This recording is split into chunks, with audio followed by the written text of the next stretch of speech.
Order, order. Colleagues, we're massively oversubscribed. It's plain we're not going to get everybody in. I would remind those who wish to speak they should bob. I would also ask that voluntarily you restrain yourselves to 2 minutes. If we do that, then we'll get most people in, but not everybody. Sir John Hayes to move the motion. Thank you, Dr. Morrison. It's a pleasure to be able to speak in this chamber, and indeed, as I often do, to draw a very substantial crowd.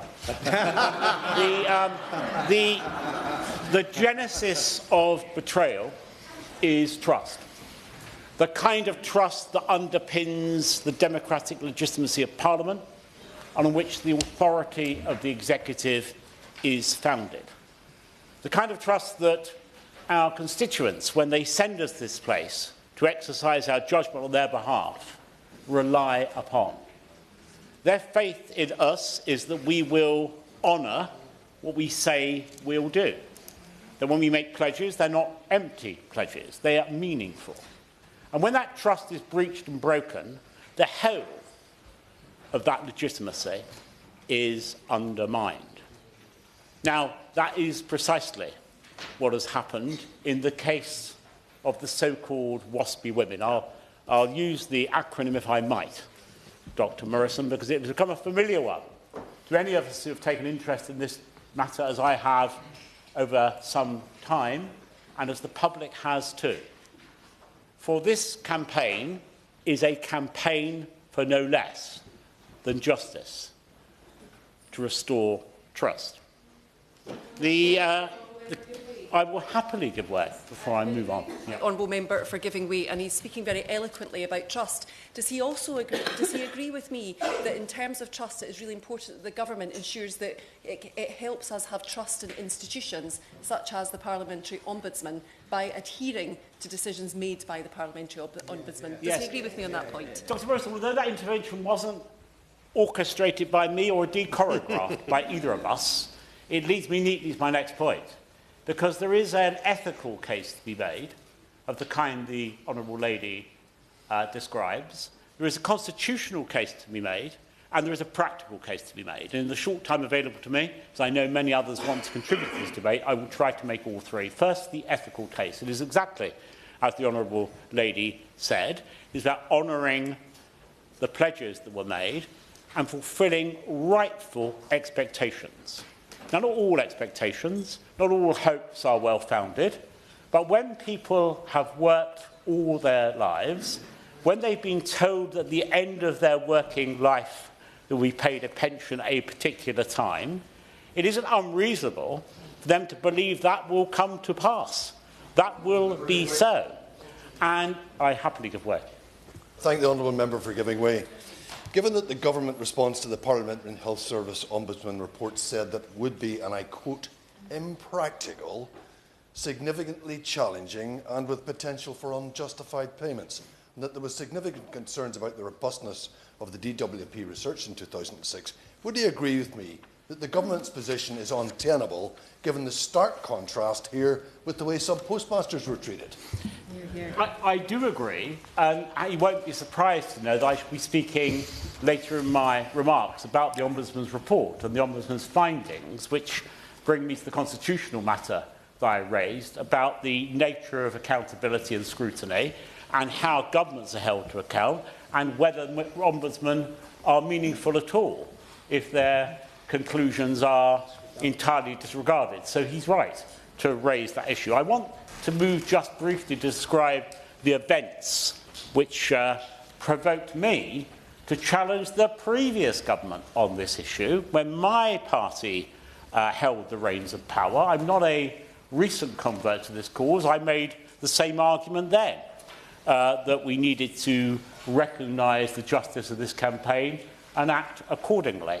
But I did so knowing the events that have occurred. So in essence, I think I won't go over this laboriously because you wouldn't want me to, Dr. Morrison, given the number of people who want to speak, but simply say this, that Parliament, that essentially when pension ages were equalised, and that, as you know, was the result of 2 acts of Parliament, the notice given to the people affected was inadequate. Now, I'm not an unbridled advocate of a case that every woman who thought they were going to retire at 60 and then found they were going to retire at 65 should be compensated. If you were young when that happened, if you were middle-aged when that happened, there's a fair case that you had time to adjust. You could re-prepare. You could make different plans. But if you're a woman born in the 1950s, if you're anticipating retirement in 2 or 3 or 4 years, and you were then going to have to work up to 5 years longer, that's a very different matter, isn't it? Because many of those women, anticipating the retirement, had prepared for exactly that eventuality. Many of those women, of course, were no longer working. They'd ended work to look after elderly parents. They were providing a caring role. Their skills were no longer relevant to the workplace because they'd taken time out of work to first have children and then, as I said, to embark on other social responsibilities. These were women who worked hard, who did the right thing. And then all, as they're sometimes characterised by their critics, then all drawn from the liberal bourgeoisie, who, as you know, Mr. Morrison, I generally speaking despise. But having said that, happy to give way to honourable gentlemen.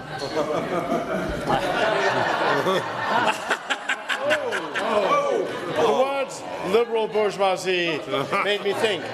I represent the furthest away mainland constituency here, and I just point out that it affects women from all over the UK, be they liberal bourgeoisie or not. 370 have signed the petition from my constituency, that far away.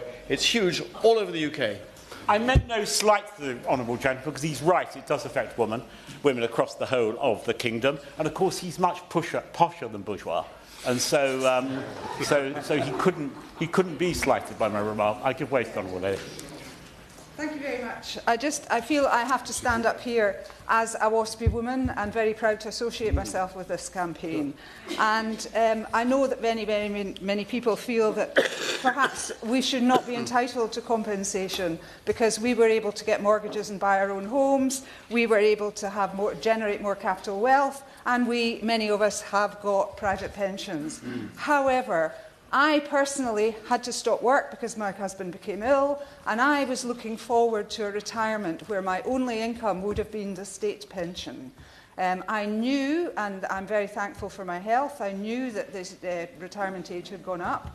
And also, you know, when you talk about skills and abilities, I was able to use my skills and abilities to become a councillor in 2022, and I'm now looking forward to a much better retirement.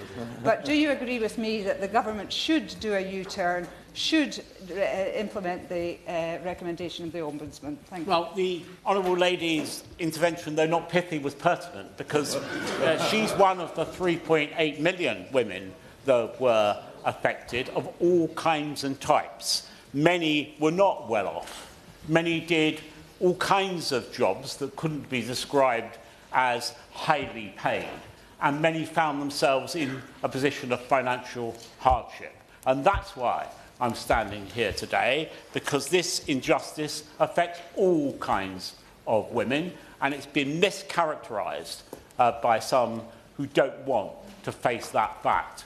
And that makes me angry and righteously indignant, as I always am, in the cause of the disadvantaged.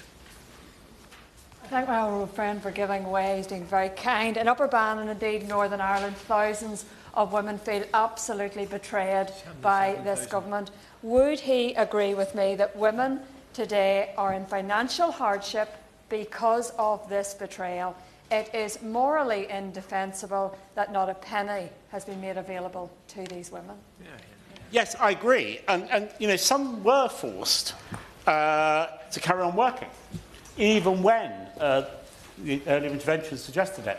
They weren't really in a position to do so.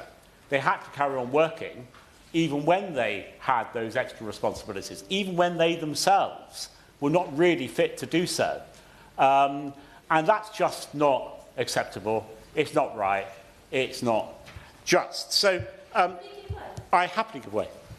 I note the Honourable Gentleman for giving way, and I note his righteous indignation, but I do question, where was it in 2016 when the SNP put down a motion in support of the WASPI women? He voted against it. Is he not really just a Johnny-come-lately compared to what he said earlier in his speech? Well, what I've learned, I mean, I've been in the place a long time, as the Honourable Lady will know, and she's been in here having first been endorsed by the electorate, then rejected, then re-endorsed. I've not had that difficulty myself, but nonetheless. She will know that one learns and grows in this place. One learns and grows. And as I became more familiar with these arguments, I repeat that I challenged my own government, the party of government, the Conservatives, on this issue, on the record, on the floor of the House. And so this is not about this minister. This is about any minister who fails to recognise this matter. I'm going to, if I might, make a little progress, and then I will happily give way. So it's important to just set out some of the detail here. Some of the worst affected women received just 18 months' notice of a 6-year increase in their state pension age. Just under 2 million women fall into that category. Now, again, the WASPI campaigners acknowledge that where you were only going to retire a matter of days, or perhaps weeks later than you expected, when you were given a very long notice, clearly you're in a rather different circumstance. The campaigners are not unrealistic about that. I met them and discussed it with them. They're very realistic about the difference between those two groups, and they, of course, therefore simultaneously recognise that the response from government needs to be tailored, needs to be measured in the way it gauges the responsibility. The breach in trust is common, but the effect of that breach in trust is, of course, different in different cases. I don't myself advocate a response to this problem that means that every single case is dealt with individually, as it were, so that you have as many different settlements as you have individuals. I think that would be impractical. I think it would be delayed. And the reason I emphasise delay, because one of these women dies every 12 minutes. There'll be another WASPI women lost during the course of my speech. And that is the reality. These are not bold statistics. These statistics mask lives. Lives altered, lives damaged, lives restricted by this matter. And that's what inspires me to speak today, and I'm sure it inspires the Honourable Gentleman who's about to intervene to say just how much he supports me.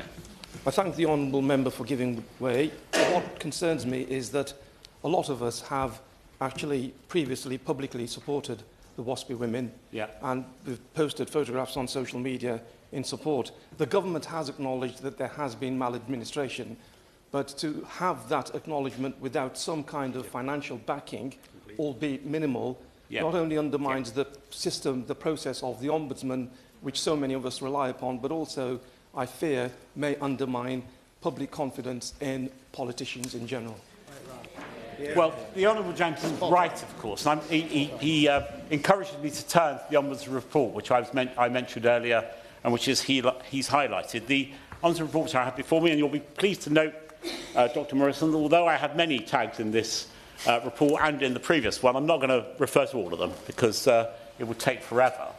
So let it suffice to say that the Ombudsman found maladministration in the DWP's communication about the 1995 Pensions Act, resulting in complainants losing opportunities to make informed decisions about some things, do some things differently, and diminish their sense of personal autonomy and financial control. The Ombudsman's remedy is set out at the end of the second report.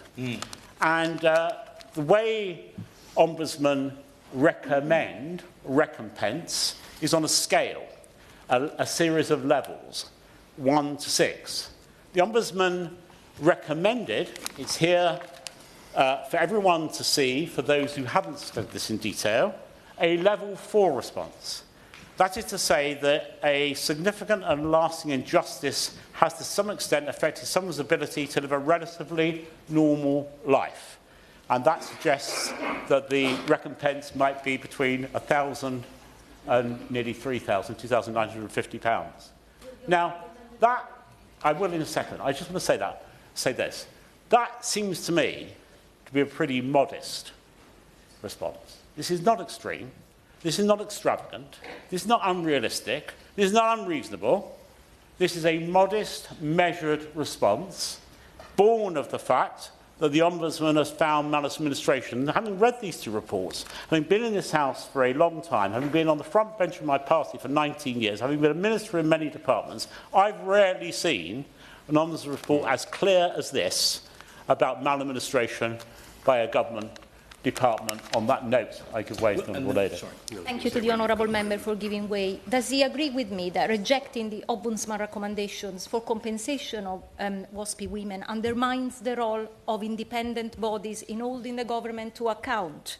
And if we cannot rely on the government to implement such fundings, what message does that send to the public about justice and fairness? Well, that brings me to the constitutional point that I said I would make. I think I've established an ethical case, but there is a constitutional issue about the Ombudsman. Over the years, we have developed a number of ways of holding the executive to account. Of course, Parliament does that, but there needs to be other means of doing so too on particular and specific issues. This is why the Select Committee system emerged as a way of studying what government was doing and making recommendations accordingly. Because it's also how Ombudsmen began. Ombudsmen were an additional mechanism by which government could be held to account. But for select committees and Ombudsmen to have meaning, they must have teeth. I give way. Thank you. My right honourable friend is making a very powerful case. But does he not also agree in the context of Ombudsman that it undermines our roles as members of Parliament, as a member of Parliament who supported the referral to the Ombudsman of this case, that when the report comes back, it is then just dismissed? Well, yes, and to make knowing that my right honourable friend is a refined member of this House, to make a rather more refined argument in tune with his, what I'd say about that is the Ombudsman report is, of course, to Parliament, as he suggests, to Parliament. This is for Parliament to discuss, to debate, and to make a decision upon. The Ombudsman report is about government, but it's to Parliament. It's exactly as he describes it, and I'm grateful for him refining my argument in that way. I happily give way to my I'm grateful to my right honourable friend, and I can confirm he has campaigned on this issue for a number of years, not just today. So he'll know that in July 2022, the Prime Minister, then the Leader of the Opposition, responded to Carol, who rang in a WASPI woman on BBC Merseyside to raise this issue, and Sir Keir Starmer said, quote, "I think this is a real injustice and we need to do something about it." What does my right honourable friend think he meant by that? Well, my right honourable friend, it's not for me to second-guess the sentiments of the Prime Minister, but what he's certainly right to say is that a number of promises were made, a number of comments were made, and I'm going to talk about them in a little more detail, provoked by his very helpful intervention, because I see in the chamber today the former Shadow Chancellor of the Exchequer, the Honourable Member for, Right Honourable Member, I should say, for Hayes and Harlington. He will know that the Labour manifesto in 2019 was fulsome in its support for the WASPI women, promising a generous financial settlement. Now, it's perfectly reasonable to say that parties move on, and the new Leader of the Opposition, now the Prime Minister, may have taken a rather different view. He may have taken the opposite view. I'm just going to make this point, and I'm happy to give way. But certainly that wasn't the impression given from his remarks. He said, and I quote unquote, this is the current Prime Minister, "Justice is required to end historic injustice."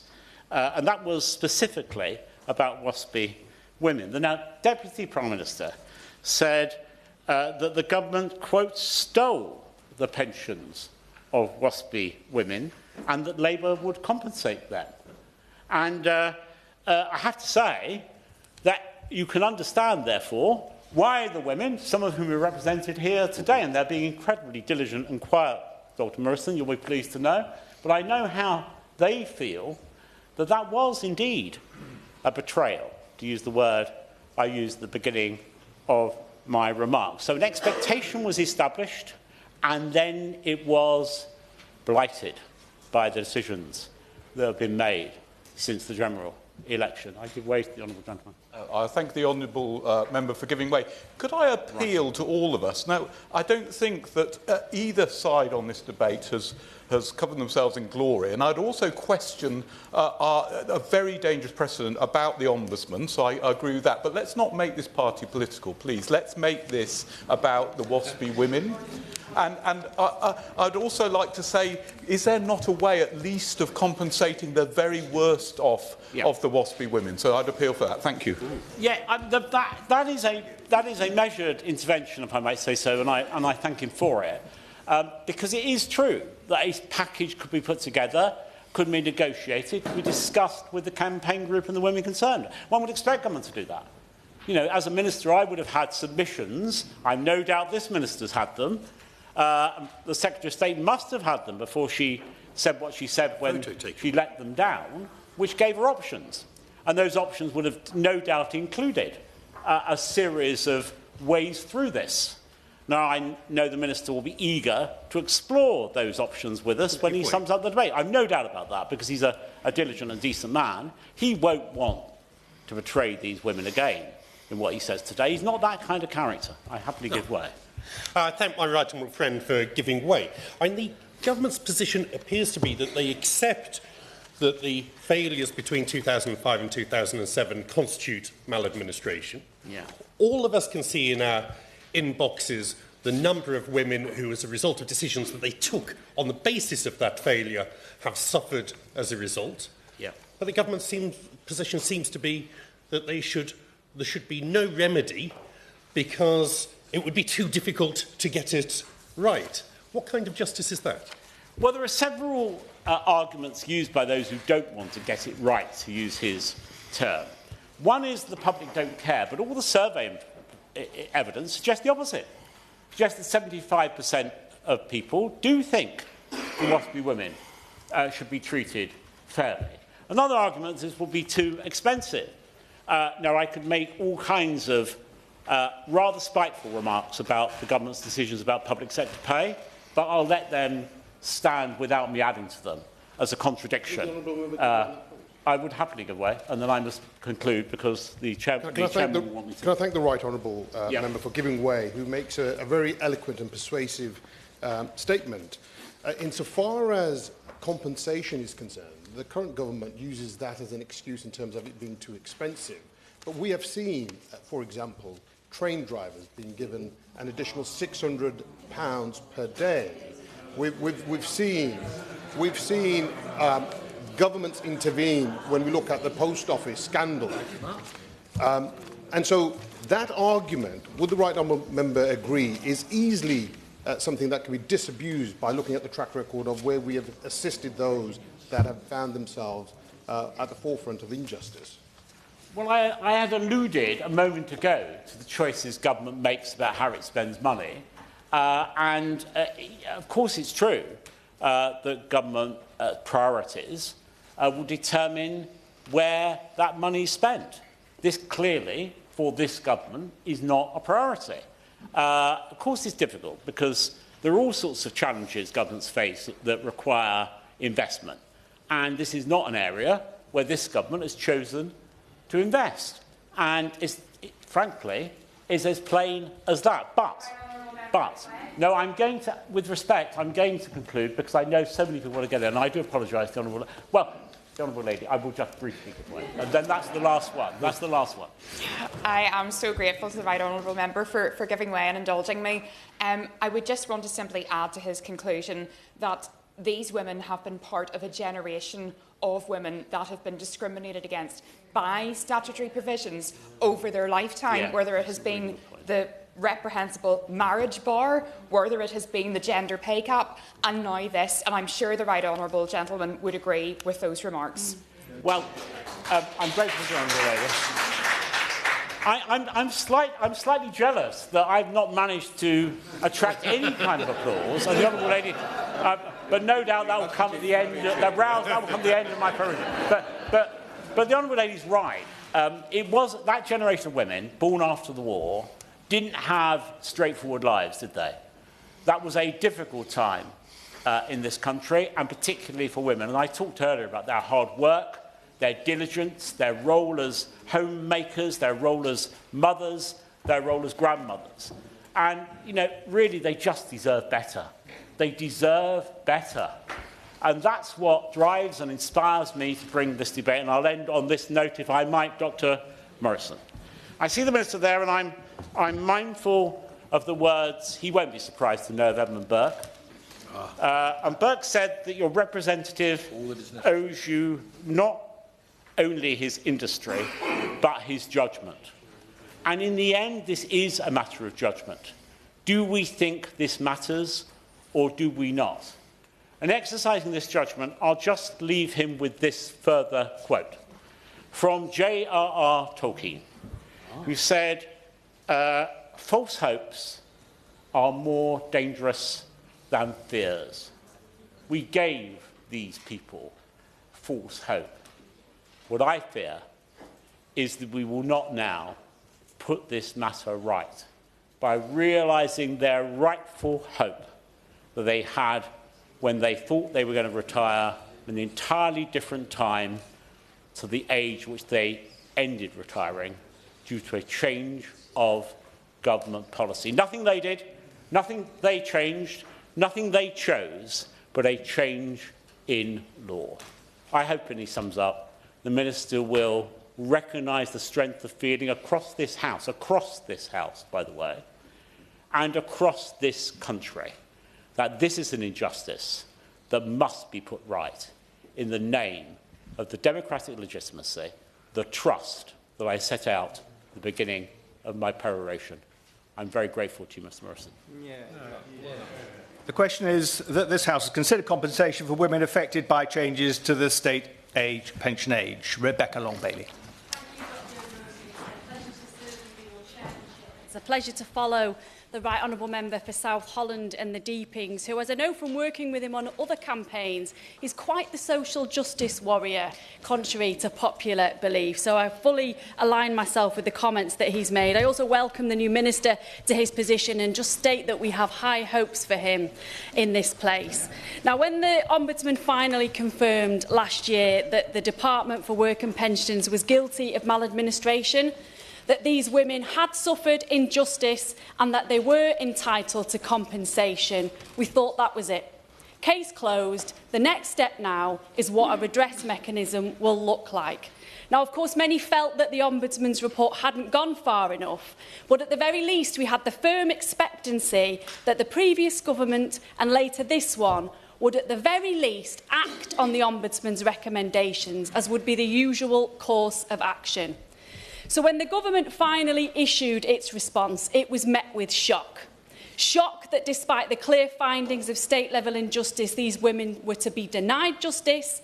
Shock that the Ombudsman's findings that too many people didn't understand their own situations was ignored by the government. And shock that whilst on the one hand accepting maladministration, the recommendations of the Ombudsman were rejected in full, without alternative proposals being set out, nor there being an opportunity to vote or debate the matter in Parliament, as was intimated by the Ombudsman. There are also fears, as colleagues have stated, that a precedent may now be set in observing the Ombudsman's proposals, because usually when a state-level injustice is found, a government of the time will act on those proposals or will outline its own alternative proposals. Yes.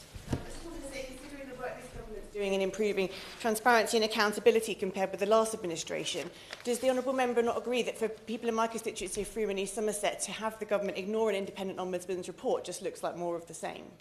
It's incredibly worrying, and I don't want to test the patience of the chair, but I will draw my comments to a close by stating this to the Minister. He must be aware that the Ombudsman made the rare choice to lay this report before Parliament because they didn't have the reassurance that the Department for Work and Pensions would act on its recommendations. And they were right in having these fears. And now it's up to the Minister to understand that whilst many of us in this place wholeheartedly welcome the government's apology to impacted women, and we recognise the difficult financial landscape that the government finds itself in, we must be clear.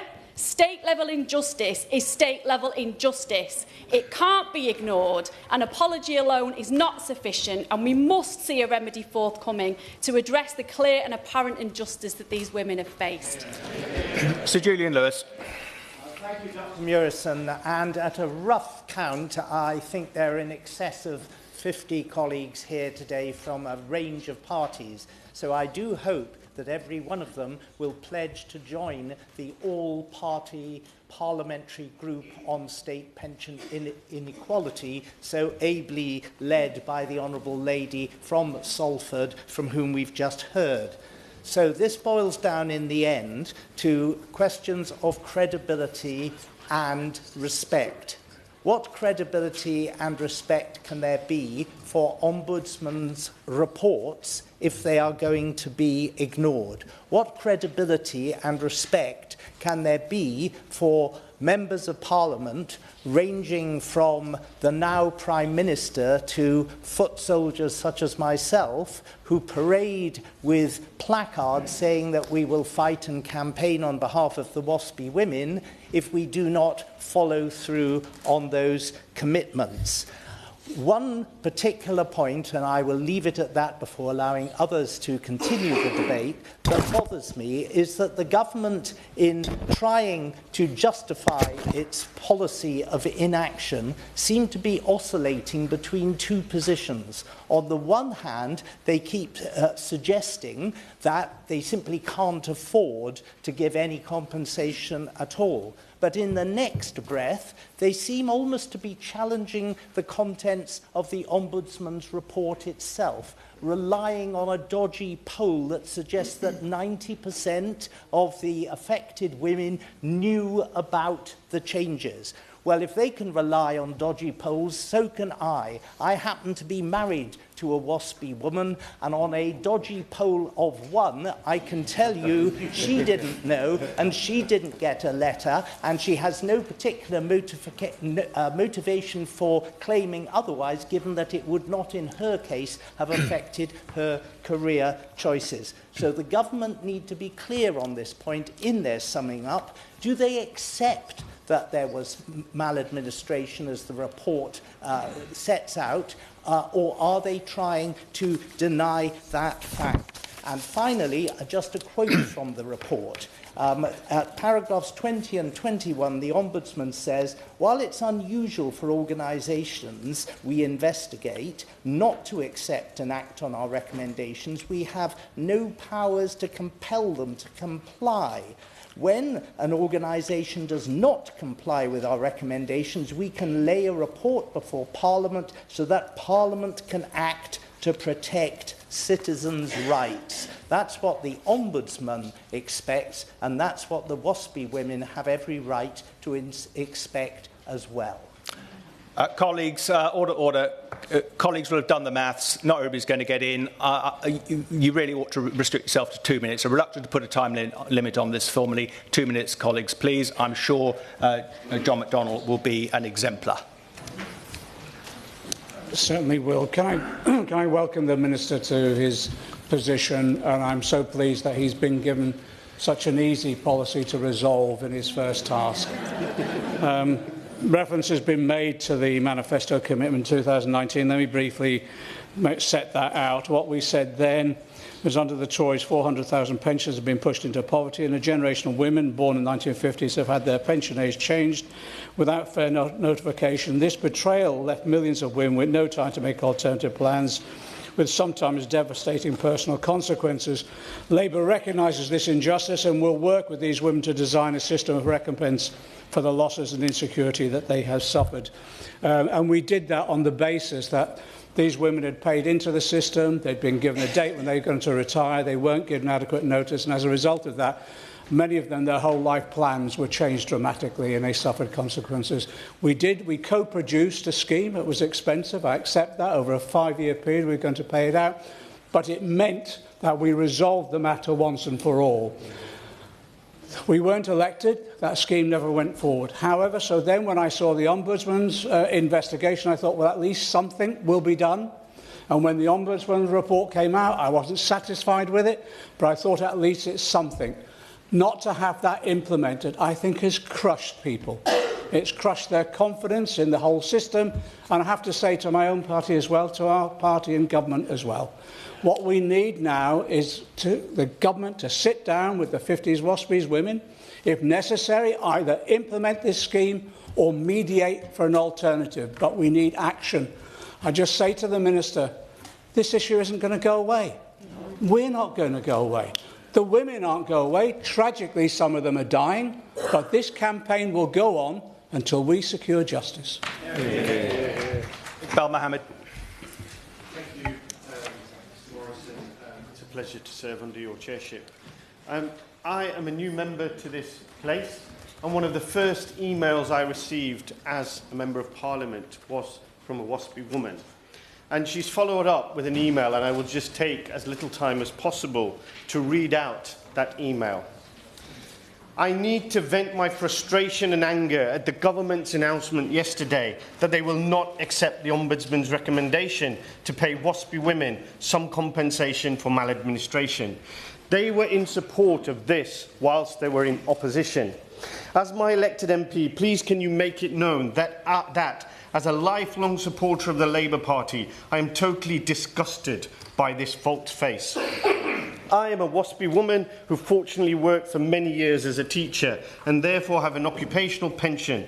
I have not been campaigning for myself, but for the many women who were in low-paid jobs, who had caring responsibilities and were not in a position to have a private pension and were therefore relying on a state pension from the age of 60.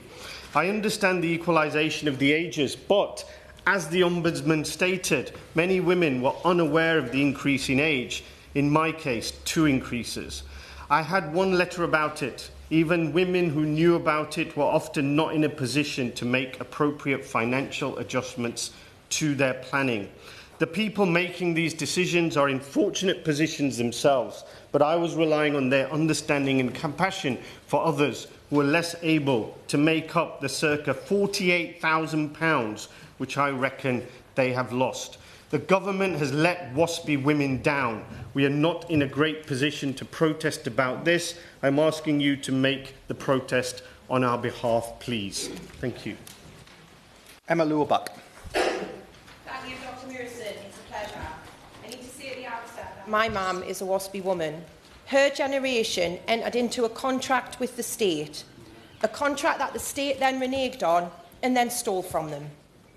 But, Dr Morrison, this debate is about more than the injustice these women continue to suffer.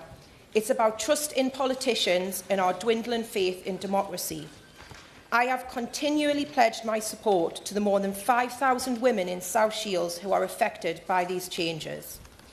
These women were as shocked as I was when the government announced in December there would be no compensation. WASPI women see, and of course they are not in disagreement with compensation for the victims of the contaminated blood scandal, for LGBT veterans and the sub-postmasters, but they do not understand why they are being treated differently. An injustice is an injustice. The PHSO was also very clear that it is Parliament who needs to make the final decision, yet Parliament has not been allowed to. I know that deciding on compensation will be complicated and costly, but that is not an excuse. It should not be beyond the realms of any Parliament or government to figure this out. These women see, as we all do, how the very wealthy and companies profit from our country and don't reinvest in it. These are the ones who should be paying the price for the economic mess the previous government left behind. not those who have spent their lives contributing. Their fight for fast and fair compensation continues to have my steadfast support, because my words and my promises to them and the people who sent me here matters to me. They put me here, and I will always put them first, because the day I don't, then I no longer deserve to be their voice in this place. Luke Taylor. No. Ayub Khan. No. Yeah, please. Can I first of all thank the Right Honourable Member for South Holland and Deepings for securing this very important debate. I'm not going to repeat what's already been said by so many members. Repetition never makes any argument any more persuasive. But the stark fact raised by the Right Honourable Member in terms of the WASPI women dying at every 12 minutes, we would have lost maybe 5 or 6 by the time this debate finishes today.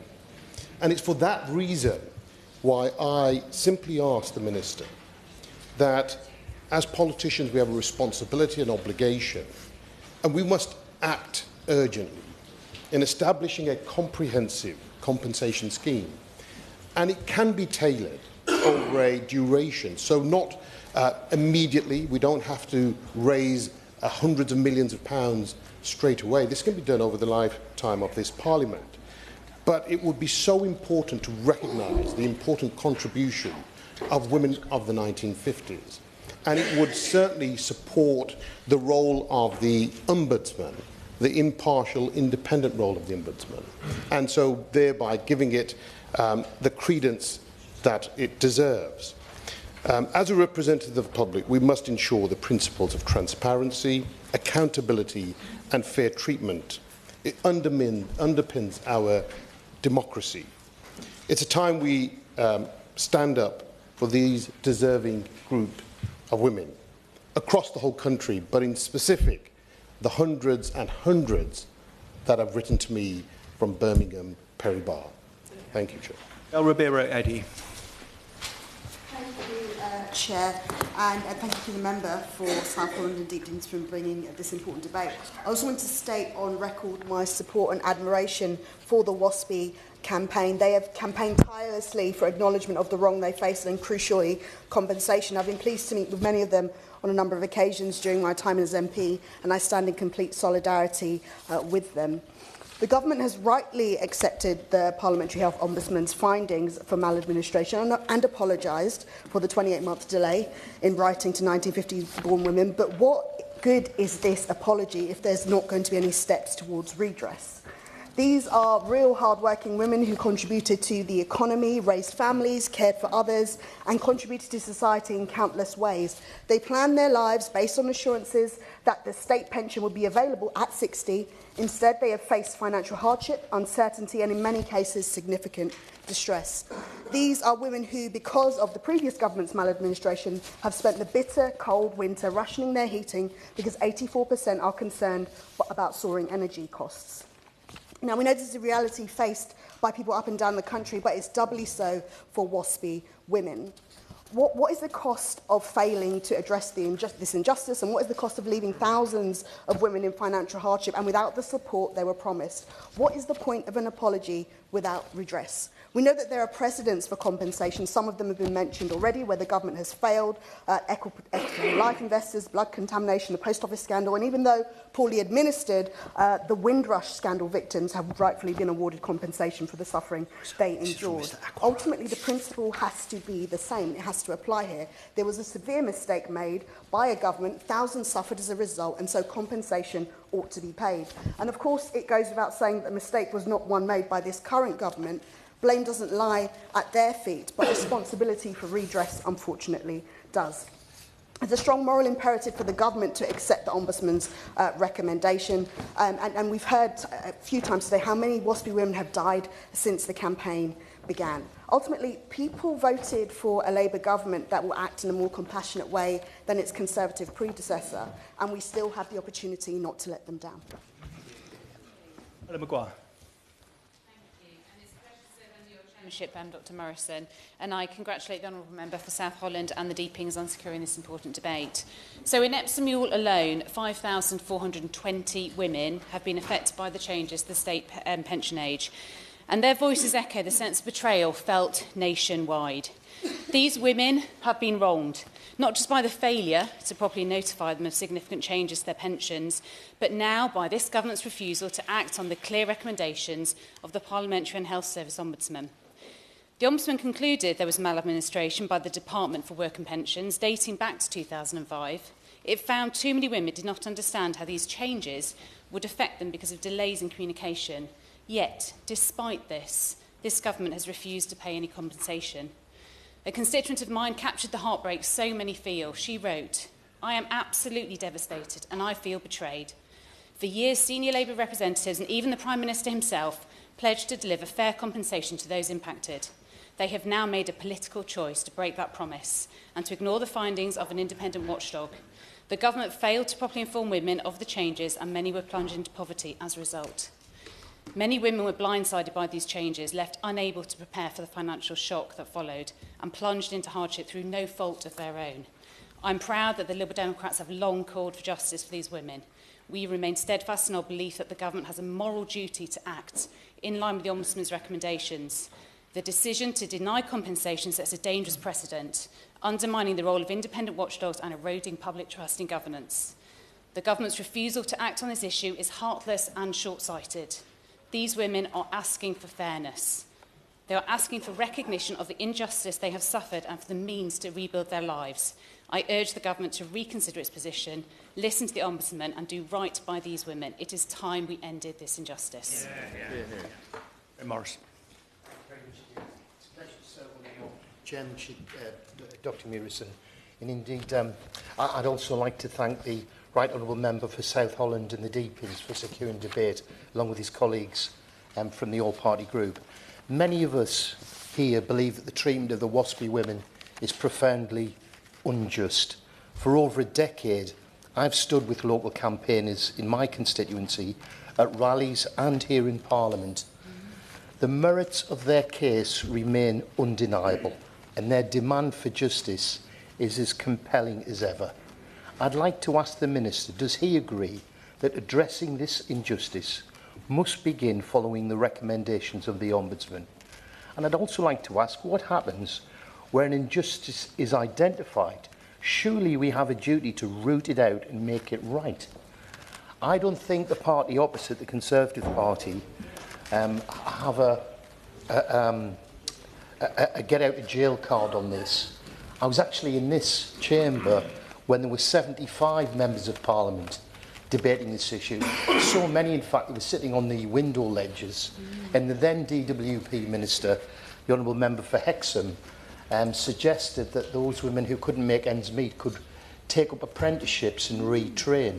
I don't know if any members were here, but he had to be escorted out of the chamber by security and put in a service elevator for his own protection. Now, sadly, more than 300,000 WASPI women have died since the campaign began. And given that the Ombudsman took the extremely rare step of instructing Parliament to act in order to ensure the government issues compensation and an apology, isn't it, I'm asking the Minister, the right thing to do to settle this injustice?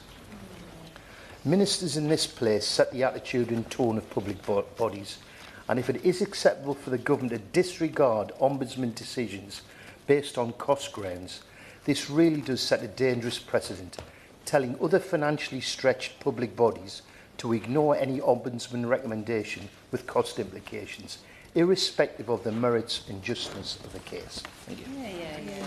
Kirsty Blackman. Thank you, Mr. President. Thank you to the member from South Holland and the Deepings for bringing it and allowing us the opportunity to speak. When the announcement was made, it was truly shocking that the government was willing to apologise, to admit that there had been maladministration, but then to say, sorry, we're not doing anything about it. The WASPI women have run one of the best campaigns I have ever seen. Can you imagine this society, can you imagine an economy without the contribution of the WASPI women.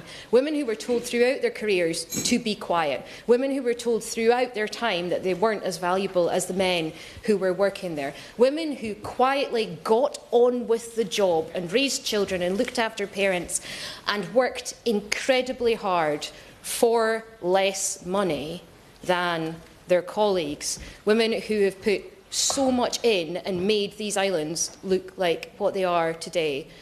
And the government is sitting there knowing that it wronged this group of women, that a UK government wronged this group of women, and that they're unwilling to do anything about it. Can you imagine what the Treasury's coffers would look like if that £200 billion from equalising the state pension age was not currently in the Treasury coffers? Can you imagine what we've asked these women to put up with throughout their time? And now this Parliament is saying to them, you're still not worth it. You're still not valuable. You still do not deserve compensation, despite the fact that we have wronged you. Mr Merson, the government know that they are wrong. They know this is the wrong decision. What they need to do now is they need to put this to a vote on the floor of the House, give every single MP the opportunity to walk through the lobbies, making clear what their individual views are on the actions that are being taken towards the WASPI women, making clear what they think about the principle and the administration of compensation. The WASPI women deserve compensation. The government need to give us a vote. Colleagues, wind-ups will begin at 15:28. Jonathan Brash. Thank you, Dr. Merson. It's a pleasure to serve under your chairmanship. This is a profound injustice, one that has shaken the lives of countless women born in the 1950s, who are the very backbone of our society. They've endured hardship, anxiety, financial insecurity because of what the Parliamentary Ombudsman has unequivocally stated was maladministration by the DWP. This is indisputable. It is an injustice.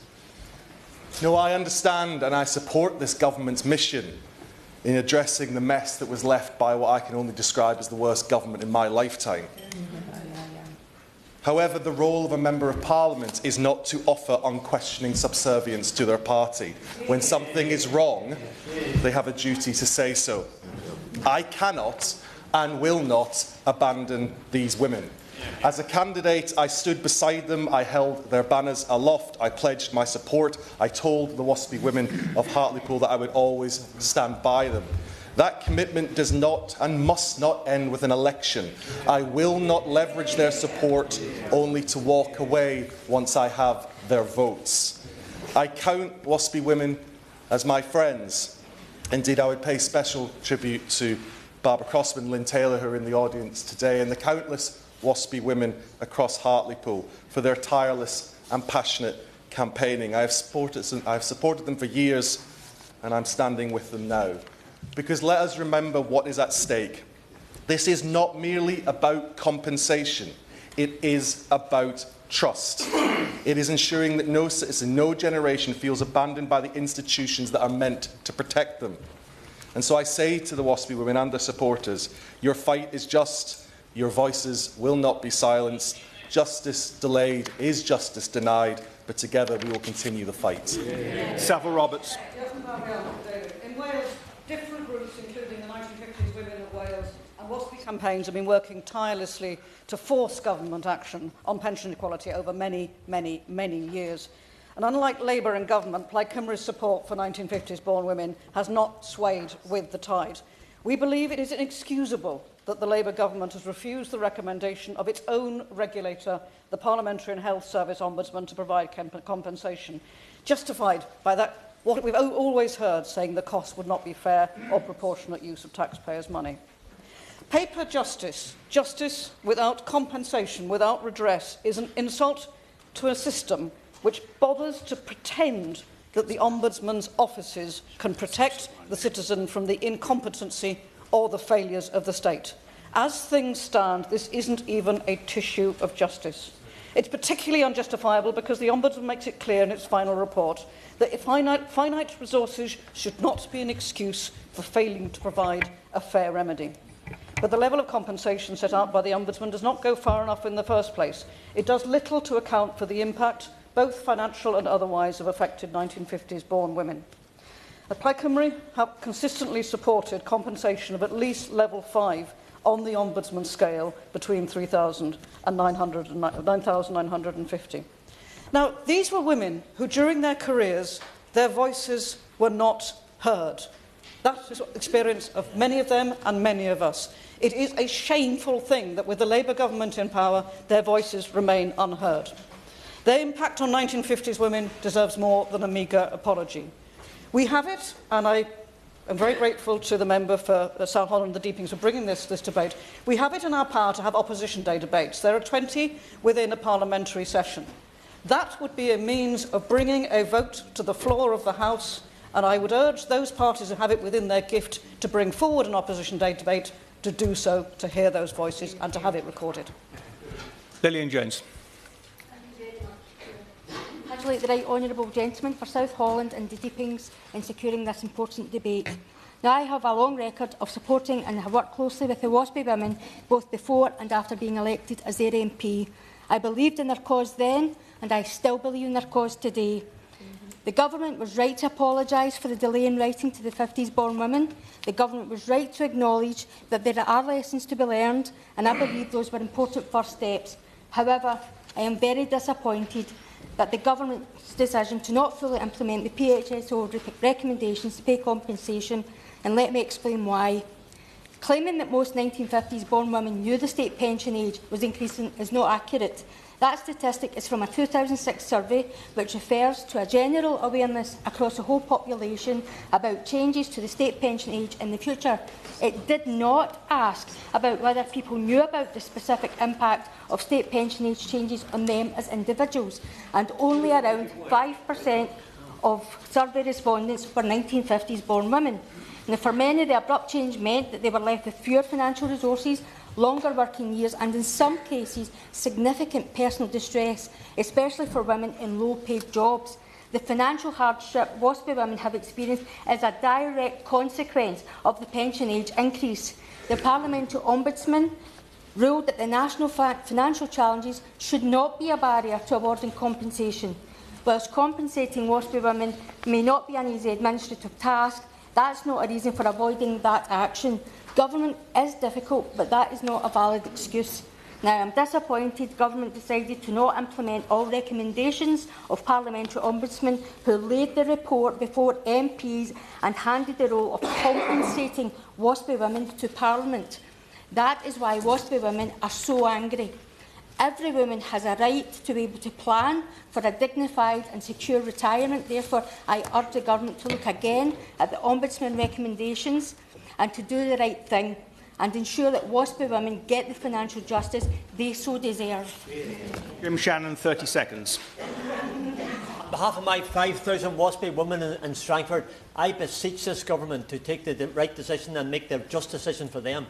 It's not just an obligation due to the Ombudsman, it's an obligation morally as well.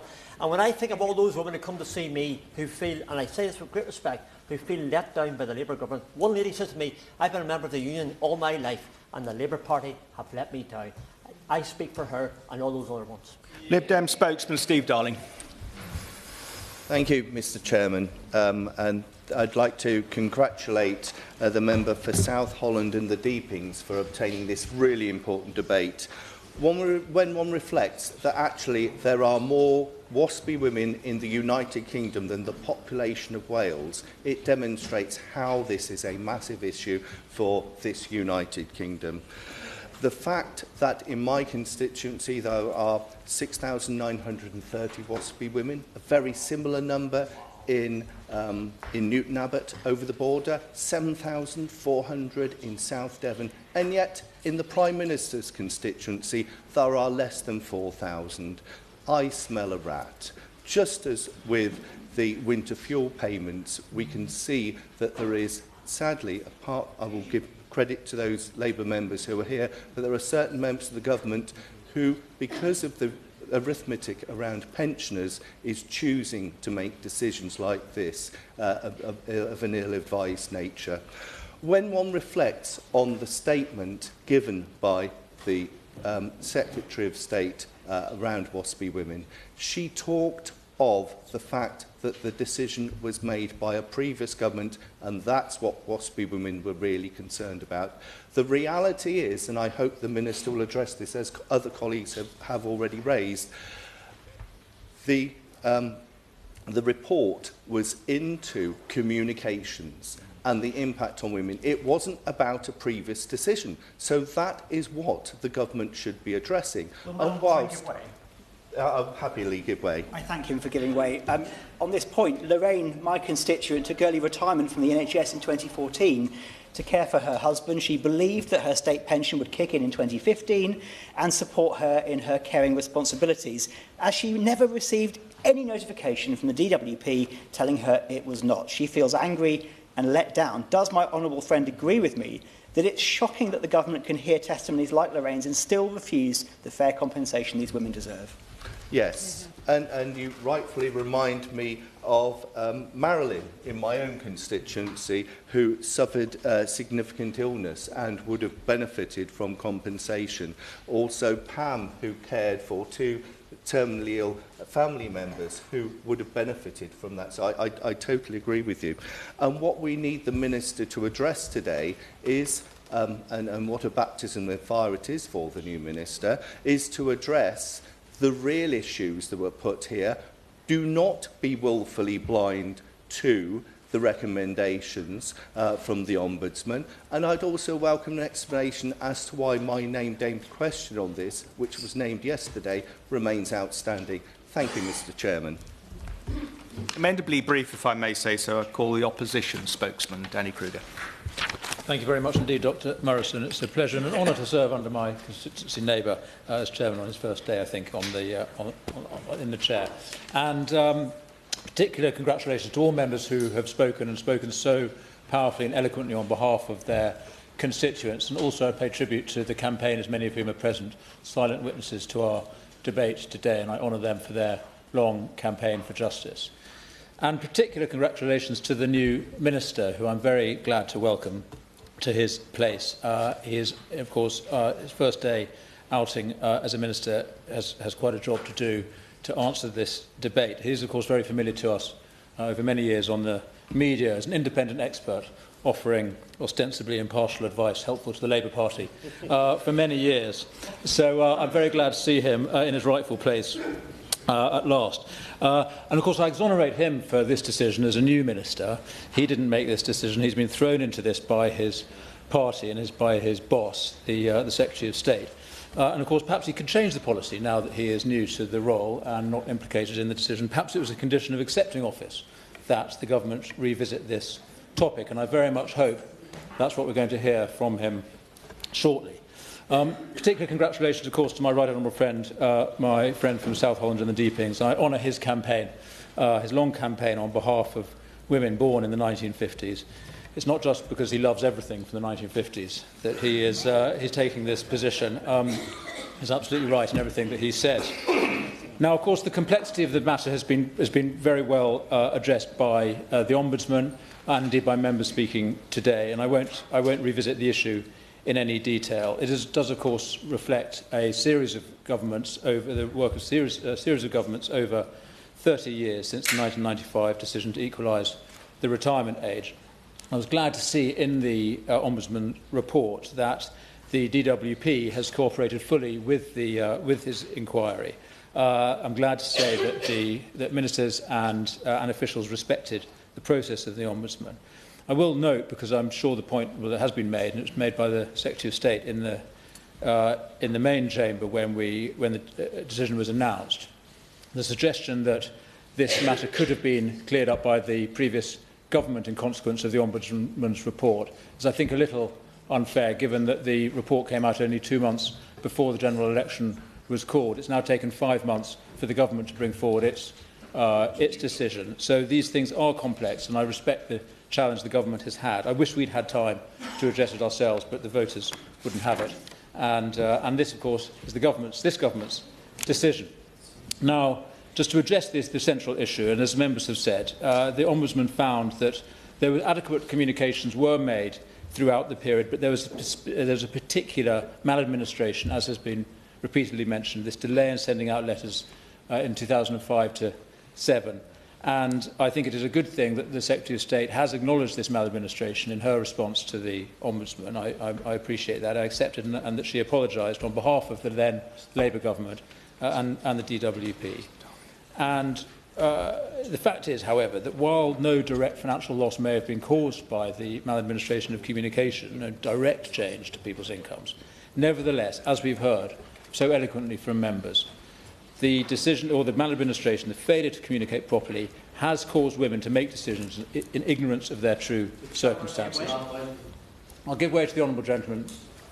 Thank you very much for giving way. Would the member then be surprised that the Parliamentary Ombudsman has actually issued another report this morning damning the Department of Works and Pensions, who have been criticised for more failures, and actually she states for failing to learn from its mistakes, as she has revealed yet another case of a pensioner who was not told for 8 years about a change to their pension that would leave them £3,000 a year worse off.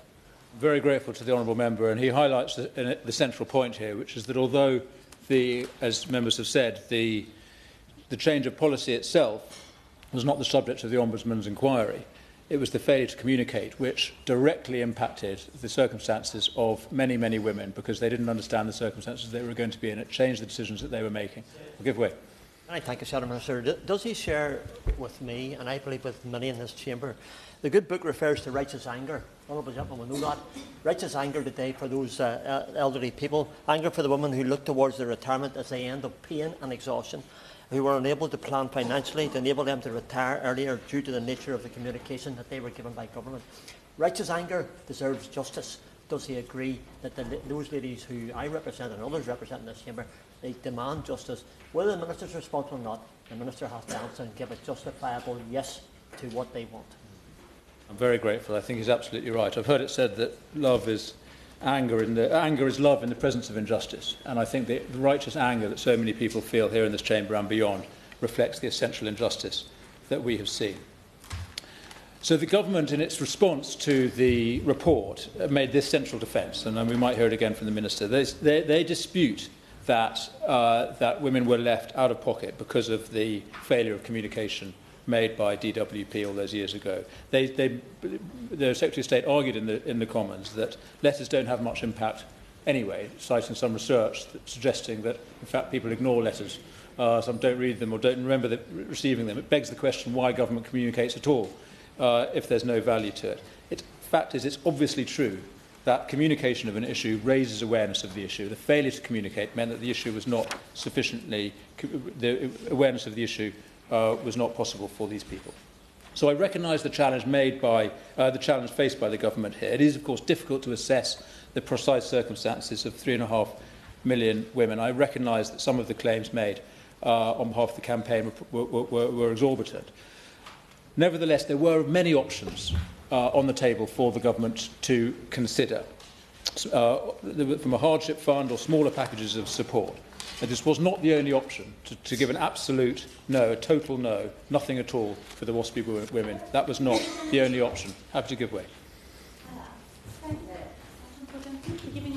And I just wonder exactly what the Conservative policy is on WASPy women. I've been a long-standing campaigner for WASPy women, voting for the SNP motion in 2016, which the honourable gentleman failed to attend.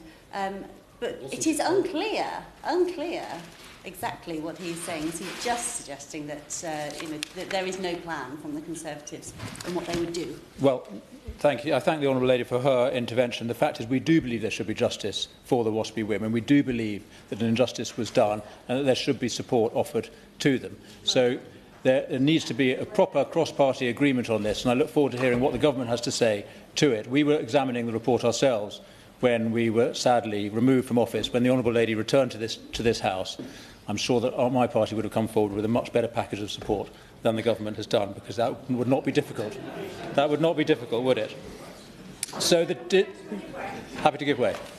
Thank you to the right honourable gentleman for giving way. He makes a an interesting point about individuals having the information to plan for their future. I wonder, therefore, if he could comment on why, under 14 years of his party's control of the Department of Work and Pensions, one of the major platforms of its work in the Pensions Dashboard programme had to be reset, and the costs associated with it have increased 23% because it basically went off the rails under his government's leadership. Well, it's true to say that, I'm afraid to say, often there is maladministration in benefits and in welfare, and that is the consequence of this vast system that we have. And I apologise on behalf of the previous government if mistakes were made. But the point to make, Mr Chairman, is actually, under the previous government, significant increases were made, both in pensions and in benefits for pensioners. We saw the state pension rise by nearly £4,000 under the last government, and an increase of nearly 9% just in the last year alone. So I'm proud of our record in supporting pensioners. Now, I would like to, on behalf of the women, and particularly the campaigners, to reflect their intense disappointment, because the fact is hope was held out to them by Labour when they were in opposition, by the Prime Minister, the now Prime Minister, the now Chancellor, the now Secretary of State, who knows, maybe the Honourable Gentleman when he was campaigning. Many, many people voted Labour at the election last year because they believed that justice would be done to the WASPI women, because that is what Labour candidates said would happen. And the broken trust that my right honourable friend so eloquently referred to is very real. And I would like to understand from the Minister why this decision was made, because it wasn't specified by the Secretary of State when she announced it. Was it because they couldn't afford it? Was it because of their newly discovered problems with the economy when they suddenly arrived in office? If so, they couldn't afford anything, nothing, no package at all could be afforded, not even a small package? Or was it because they thought it was wrong, because they thought it would be unfair, even if it was affordable, to compensate the WASPI women? If they did think that the WASPI women are owed some money, there can be no question of paying it. Justice demands it. It must be paid. Something else must give way. And I do end, and I'm afraid to make a political point, the fact is this government has made a decision not to compensate the WASPI women because it is making payments in all sorts of other directions. There are a lot of discretionary payments being announced by this government. They've paid huge salary increases to train drivers without any reforms to their productivity. They've created an energy company costing billions of pounds that doesn't make any energy. And most recently, they're paying a foreign country to take off our hands a UK sovereign territory that is vital to the defence of the UK. So there are discretionary payments available, and it is interesting to understand why on earth they haven't made this one. They didn't have to make it, and I look forward to the Minister justifying why that decision was made and what he'll do to bring justice to these women. Minister.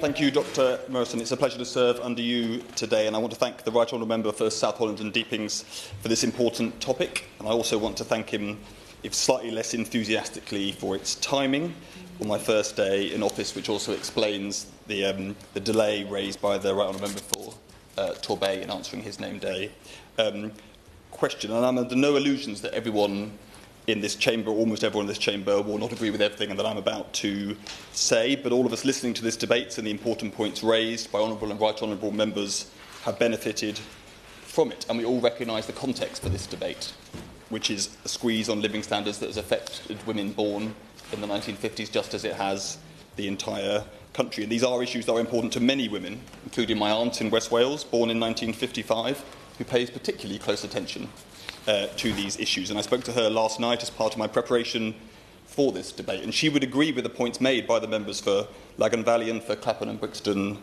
Hill, that women of that generation have faced many difficulties and particular discriminations, and people have spoken powerfully about that. So it's right that today's debate gives those women's long-held concerns the consideration they deserve, just as it was right that the government did so in making the decision we are debating today. That is why my predecessor was the first minister in 8 years to meet WASPI Limited, and it's why the Ombudsman's investigations and reports were considered by the government in detail, and why we look closely at what Parliament has said.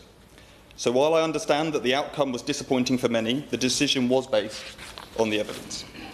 And before I set out how we reached that decision, as the member for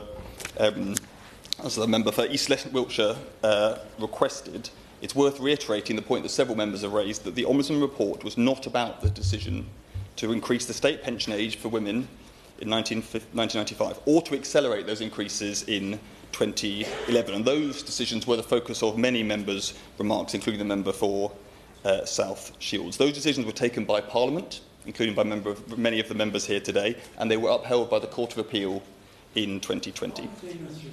Of course. Just to be clear, I welcome the Minister to his place, and I appreciate it's his first outing, and his comments about the timing are well made. The WASPI campaigners have never made that case. They never said that they were against the equalisation. What they said, and rightly so, is they weren't properly informed, and that's precisely what the Ombudsman confirmed in his report. So would the Minister just ask this simple question? The Ombudsman said that he felt it was unlikely the DWP would respond to his report. Sad that you should have to say that. So the Ombudsman proposed, unusually in his words, that the matter be laid before Parliament. Will the Minister use his endeavours to ensure Parliament gets to vote on the Ombudsman's recommendations? I thank him for his intervention. We've already obviously had a long statement in the main chamber, and the point of debates like this today is to make sure that a government is held rightly accountable for decisions that it is taken. As has been raised, I'll make some progress and then give way later on. There has also been, as has been raised, the opportunity for all parties to call for more time and for indeed votes in the main chamber, and I'm sure he'll be taking that up with his party in the months ahead. But I'll make some progress and then take some more interventions as we proceed, because the Ombudsman's investigation concerned the more specific question of how changes in the state pension age were communicated to women like my aunt, born in the 1950s. And the government started sending personalised letters in April 2009, but the Ombudsman concluded we should have started 28 months earlier. And the Secretary of State has apologised for that delay, and we are determined to learn the lessons so we avoid similar mistakes happening again. Firstly, we will work with the Ombudsman to develop a detailed action plan, identifying and addressing lessons from this and other PHSO investigations. Secondly, we are committed to providing clear and sufficient notice of any changes in the state pension age so people can plan for their retirement. And thirdly, the Secretary of State has directed the Department to develop a clear and transparent communication strategy for state pension changes, and work on this has already begun. This will build on changes that are already underway, like our online Check Your State Pension Forecast service, which provides a forecast of the level of your state pension, but also information about when you can take it. Now, the Ombudsman looked at 6 cases and concluded that DWP provided adequate and accurate information on changes to the state pension age between 1995 and 2004. However, they also found that decisions made between 2005 and 2007 led to a 28-month delay in sending out letters to women born in the 1950s, many of whom are with us today. And the Ombudsman says these delays did not result in women suffering from direct financial loss, but that there was maladministration. We agree, of course. There is one argument, Mr. Chair, that in spite of what the Ombudsman has recommended, it's clear that the current Prime Minister recognised and advocated throughout the country that WASPI women were dealt with an enormous injustice. And it's that principle of democracy where we advocate for something, that we want power, and once we get power, we ought to deliver to maintain that trust and confidence. So, in spite of what the Ombudsman recommends, does the Minister agree that a Prime Minister advocating should honour what he advocated? I thank him for his intervention. And the Labour Party did oppose the acceleration of the state pension age in the early part of the last decade, but he'll have noticed, and many other members will have noticed very viscerally, that the Labour Party lost many elections since then, and Parliament made a decision, and the courts have endorsed those decisions since. But let me make some progress, because there was a maladministration, and we must learn the lessons.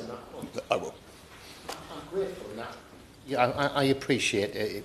It's difficult just being newly imposed. But can I just clarify something? Because the opposition spokesman said that the changes were introduced in 1995, I believe under John Major. But the acceleration of the changes was, I believe, in 2011 and 12 under the coalition government, and I think Steve Webb was the pensions minister. Now, the minister's saying that there was no financial loss. there must be a financial loss for the women affected. You could argue whether that's justified. You certainly can't argue that a majority in Parliament passed it. But they must have suffered a financial loss because they're having to wait another 6 years before they get their pension. I thank him for his intervention actually on two fronts. One, because he's just reinforced the point I just made, that we are struggling to distinguish between the rights and wrongs of the original decision about the state pension age and the equalisation in 1995 and the acceleration in 2011, and the Ombudsman's report, which is focused narrowly on the communication of those decisions. But also on a second front, because he reminds us that it was in fact George Osborne who said that the acceleration of the state pension rises was the single biggest saving that he made, as he boasted about it. But that's a separate issue. I think I should make some progress and then come back later, because I want to get on to the bit of this that most members may not agree with, but at least will explain what we are doing, because we do not agree with the Ombudsman's approach to injustice or indeed to remedy. And the members from the New Forest East and from Salford noted that is rightly unusual, and it should be unusual. But it is also not unprecedented. The decision not to introduce a compensation scheme was difficult and complex. The Ombudsman assumed, despite evidence to the contrary, that sending letters earlier would have fundamentally changed what women knew and how they acted. But research from 2014 shows that only 1 in 4 people who are sent unsolicited letters actually remember receiving them and reading them. The Ombudsman does not address this evidence. I'm grateful to the Minister for giving me on that point. Will he confirm whether or not the government's decision and claim that only 10% of women affected were unaware of the state pension change is based on a survey from 2006 involving just 210 respondents? If you'll let me make some progress, I'll come to exactly that point shortly. Added to this, there was considerable awareness that the state pension age was increasing. I think everyone agrees with that, even if they don't agree about the research itself. So the research used by the Ombudsman himself from 2004 shows that 73% of people, then aged 45 to 54, were aware that the state pension age was going up. Further research shows that by 2006, when the Ombudsman finds that the direct mailing should have begun, that 90% of women aged 45 to 54 were aware that the state pension age was increasing. We therefore cannot accept that in the vast majority of cases, and I appreciate that that's the vast majority of cases, that sending letters earlier would have affected whether women knew their state pension age was rising or increased their opportunities to make informed decisions. It would not be reasonable. I'm extremely grateful that I'm going to give away a second time, but just to be clear about this, there are two issues at stake here. How many women knew and how communications would have affected that. Yeah. The fact of the matter is, the Ombudsman report, and I have it in my hand, says research reported in 2004 showed that only 43% of all women affected by the 95 Pension Act knew their state pension age was 65 or between 60 and 65. That is a clear majority of women who didn't know. And therefore, the only debate is, would communicating with them have been effective? As my honourable friend said, if it wouldn't have been effective, what's the point of government communicating at all? So I wasn't going to go into this detail, but you were inviting me to return to some of my past lives in terms of the details of surveys, and the 43% figure that he's referring to refers to all women.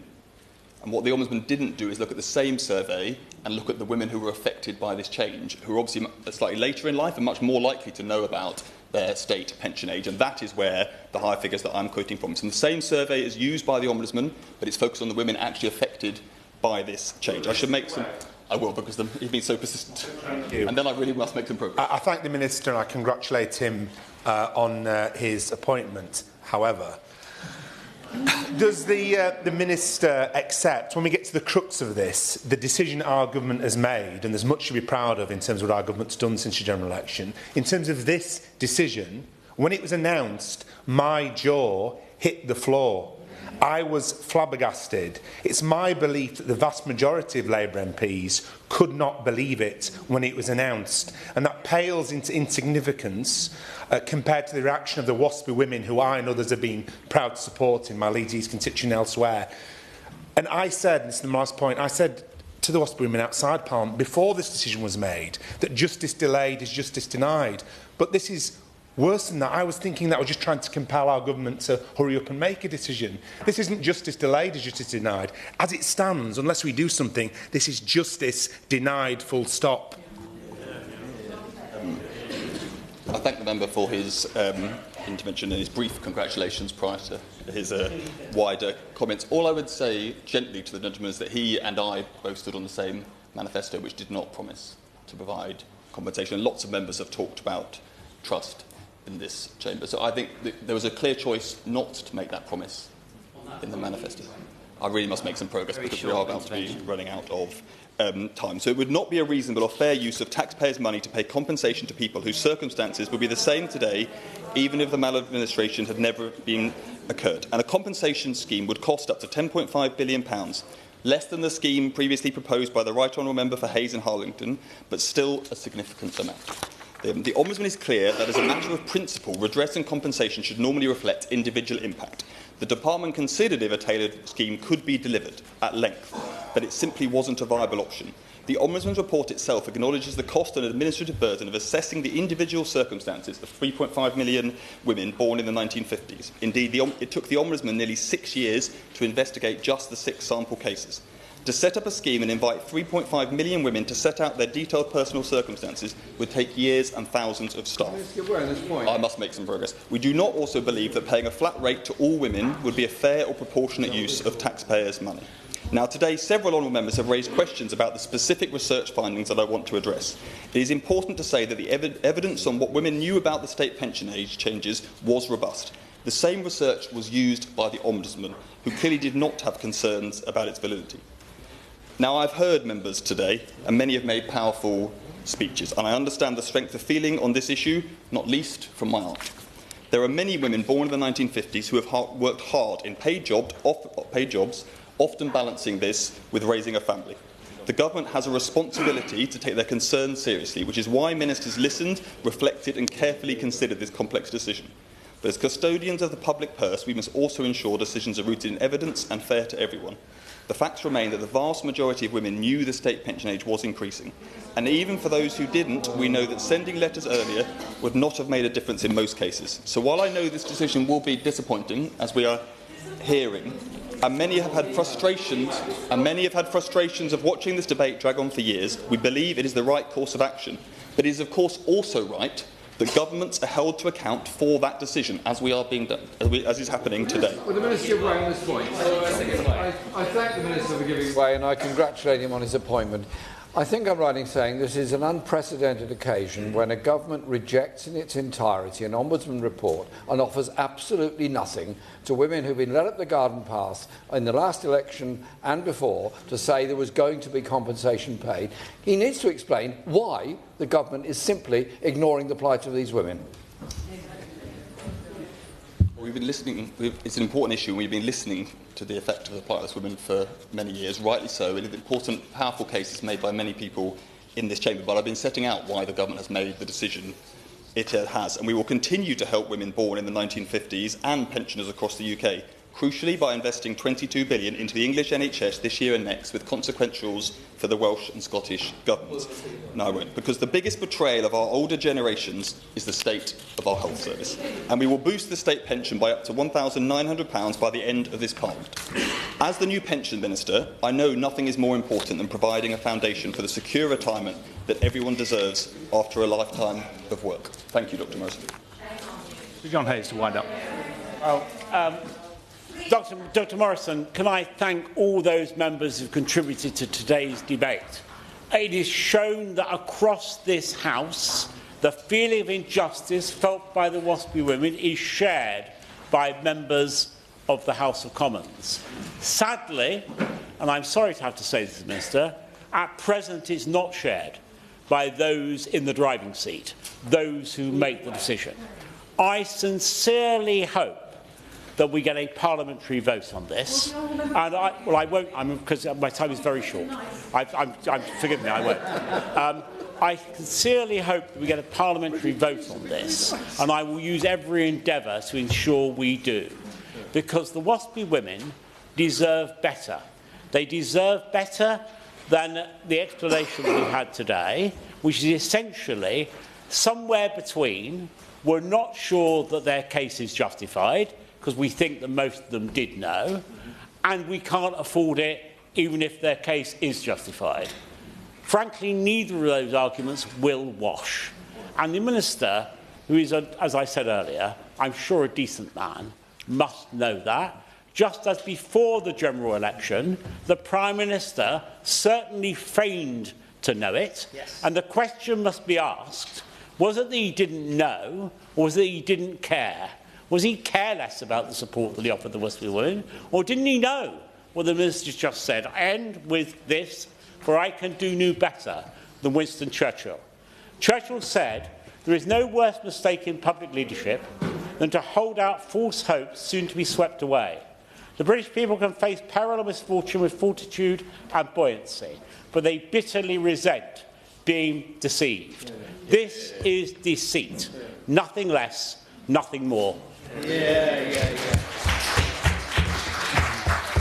The question is that this House has considered compensation for women affected by changes to state pension age. As many of that opinion say aye. Aye. Of the contrary, no. I think the ayes have it. The ayes have it. Order, order.